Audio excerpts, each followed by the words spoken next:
everybody, welcome to this episode of The Beer Chasers. I'm Preston, and today we've got a slightly different approach on an episode as we're going to be cooking with some beer.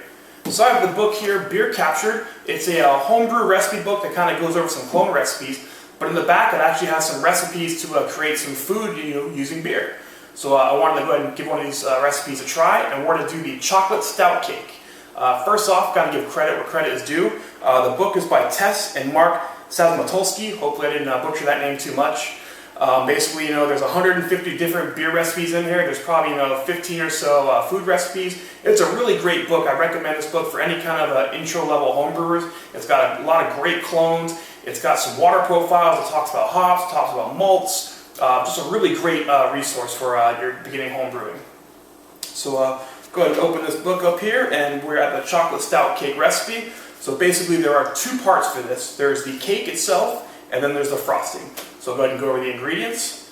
You want to have 2 cups of flour, a half cup plus 2 tablespoons of sugar, 1 cup of cocoa powder, 1.5 teaspoons of baking soda, 3 large eggs, 1.5 cups of buttermilk, 1.5 cups of cream stout, 1.25 cups of canola oil plus 1 tablespoon, and 1 tablespoon of pure vanilla extract. And for the frosting, you're going to need 8 egg whites, 2 1/4 cups superfine sugar, half a teaspoon cream of tartar, 3/4 cups cold water, 1 teaspoon of pure vanilla extract, 1 teaspoon of cream stout, and half a teaspoon of salt. Alright, so with the ingredients for that recipe kind of out in the open, we're going to go ahead and try to make this cake. Here we go.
Alright, so it's been about 24 hours since we put the cake in the refrigerator. It's time to go ahead and taste this bad boy.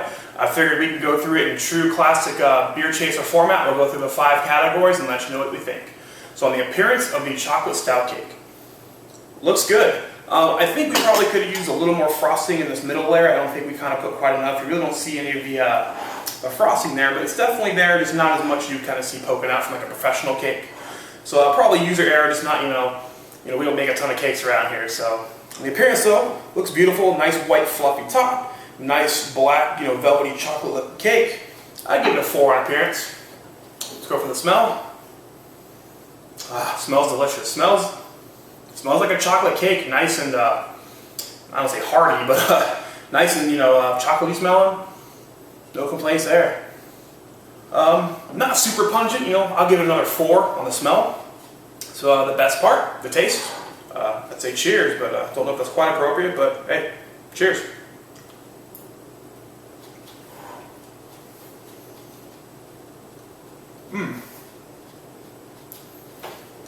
Definitely tastes like chocolate cake. You do taste a little bit of that beer. So the cream stout we used was the Sam Adams Cream Stout. And that one to me almost tastes like it's a hybrid of like a light chocolate milk stout and kind of like an Oktoberfest. It kind of has that kind of like, if you combine those two flavors together, You get a little bit of that out of the cake, but it's not like overbearing and beating you over the face with it.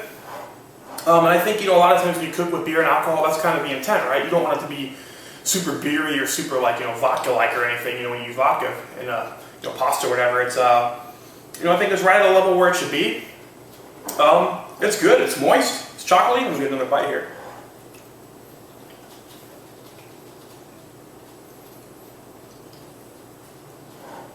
Yeah, I'm happy with that. Again, we don't make a lot of cakes around here, and usually it's the Betty Crocker cake mix, so to go, completely from scratch and, include some beer in it, I think it's kind of cool.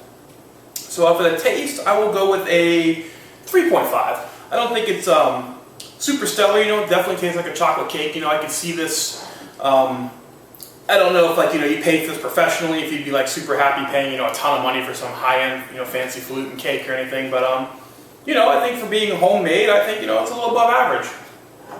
So for the mouthfeel, I guess, mouthfeel on cake, it's thick, and it's moist and it's nice in that capacity, so it's not super dry.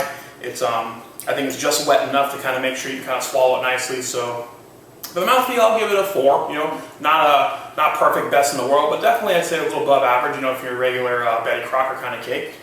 So I guess overall, where does that put the chocolate stout cake? Somewhere at the 3.75 range. I was really happy we did this. I've been wanting to cook with beer for a long time. I have to give a thanks to my wife Sarah and my friend Galatiani. They did all of the actual cooking work. I just pretty much filmed, and I helped out a little bit here or there, holding some stuff and maybe mixing and whatever, but they pretty much did all the hard work. So thank you all, appreciate it, and can't wait till you guys to try this. Would I make this again? Maybe. I think maybe around like Oktoberfest or so, like a St. Patty's Day or something like that. Where a stouty kind of cake will be appreciated. Maybe try some Guinness in there next time. I think I would definitely try some of the other recipes that are in the book first, but I think I would do this again. Not something I would do once a month or a weekend, but maybe once or twice a year would be nice to kind of create that beer kind of stout cake. So I'm happy with it. So I think that's going to wrap up the episode. I'm Preston. This is the Beer Chasers. We'll see you later. Beer is good. Beer is good. Beer is good. And stop. Beer is good. Beer is good. Beer is good. Let's go drink some beer.